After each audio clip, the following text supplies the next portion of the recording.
Okay, this is the P2 paper from January 2024. It's question number 7, and when we get into it, you'll see that this is a modelling with series question. We're going to have Model A is going to be an arithmetic series, Model B is going to be a geometric series, but let's read through it and see where all that comes from.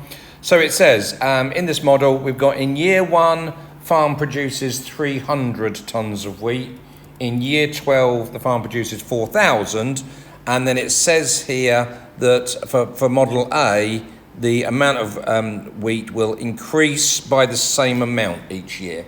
So if it's increasing by the same amount, let's get into it, but that's going to be an arithmetic sequence. So we know that in year 1, we've got 300, and then it's going to increase by amount that I'm going to call D.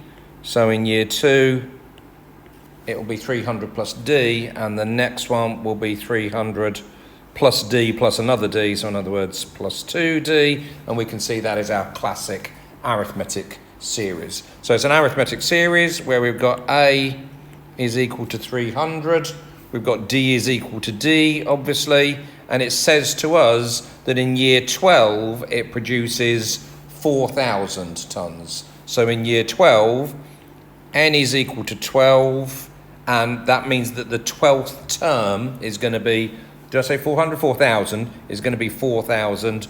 So the nth term, which is A plus N minus 1 D, that's going to be equal to 4,000, and that A plus N minus 1 D is going to be 300 plus 12 minus 1 plus 11D is equal to 4,000. So I can find D, I can find A. We actually want to find the amount of wheat produced in year 4. But let's do the other ones first. So if we've got this situation, 11D is equal to 3,700. So D is equal to, that works out to be 336.36. Now I'm going to keep all my answers. I'll round up at the end, but whatever I write down, I'll keep all my answers on the calculator till the end. We want the amount in year 4.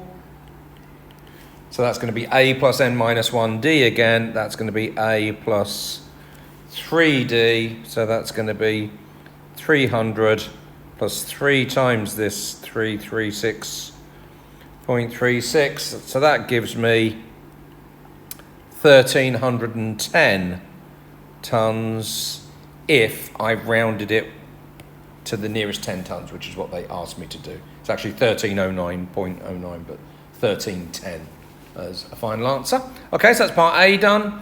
Part B then says, okay, different model. Model B assumes that the amount of wheat produced on the farm will increase by a certain percentage each time. We're still going to get it going up to 4,000, but what we're going to have here then is we will start off with 300, then we'll have 300 times by R, then 300 times by R squared, and so on, where R is going to be the increase in the percentage. If it's a 7% increase, for example, it'll be times 1.07. If it's a 15% increase, times 1.15, but either way, it will work out to be a geometric series following that pattern. So this time this is a geometric. And what have we got? We've got A equals 300 again. We've got R is equal to this common ratio here. And we've got, just like we had last time, N is equal to 12. And we've got that the 12th term is going to be equal to 4,000. So how do I get the 12th term then for your geometric sequence? The 12th or the nth term is AR to the N minus 1 is equal to 4,000. And so that's going to be 300 R to the 12 minus 1 to the 11 equals 4,000. So that means I can work out R is going to be equal to, or R to the 11, I guess, first of all, R to the 11 is going to be 13.333. So R is then the 11th root of that. Remember, you're going to do to the power of 1 over 11 to work that out. Again, just like previously, that works out to be 1.2655. I've only written that part down, but I'm using the exact number on the calculator. And then what do we want this time?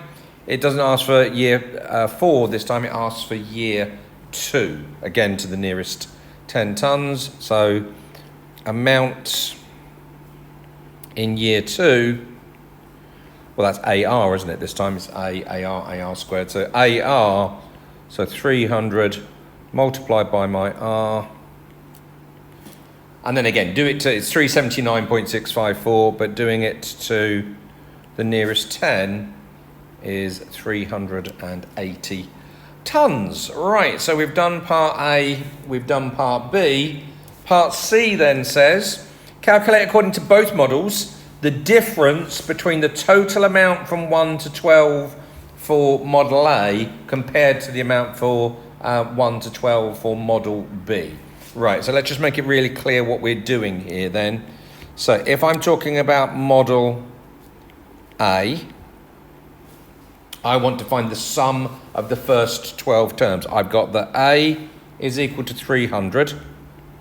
I've got that D is equal to whatever we had from before, 336.36. I've got N is going to be equal to 12, and I want to find S12. I want to find the sum of the first 12 terms, remembering that Sn is n over 2, 2a plus n minus 1d for an arithmetic series. So plugging all that in then is going to give me n over 2, so that's 12 over 2, 2a, I'm just going to write 600, but 2 times 300, plus n minus 1 lots of d, so that's going to be plus 11 lots of 336.36. And so we can work out what that works out to be. That works out to be, I think, 25,799.76. That's for model A. Let's do the same for model B. So again, we had A equals 300. We had the R was equal to this 1.2655. And we wanted N equals 12 again for that. So the nth term for a geometric sequence is A R to the N minus 1 over R minus 1. So that's going to give me S12 being 300. Now, look at these numbers. We need to be thinking about what we're going to be writing in here. As much as possible, I'm going to actually use the number on the calculator each time. So minus 1 all over, same thing here. But I'll just tell you that in the answer scheme, I'll let you know what the minus 1, what the range of values were for answers when we actually do that. So if I plug all that in, that comes to 17935. And then if I take those two away from each other to the nearest, so 25, let's call that 800 minus, and then let's say this is 17935. And I get my answer of 7860. I think if you go and check the mark scheme, which is, I've done a link to it in the description. By looking at the mark scheme, I think they give it to anything up to 7870. Go and just check that. But I'm pretty sure they'll allow 7870, and I've got 7860 to the nearest 10. So they're giving you a little bit of leeway with regards to your accuracy on that question. But apart from that, yeah, not too bad a question for our modelling using series. Hopefully that all makes sense to everybody.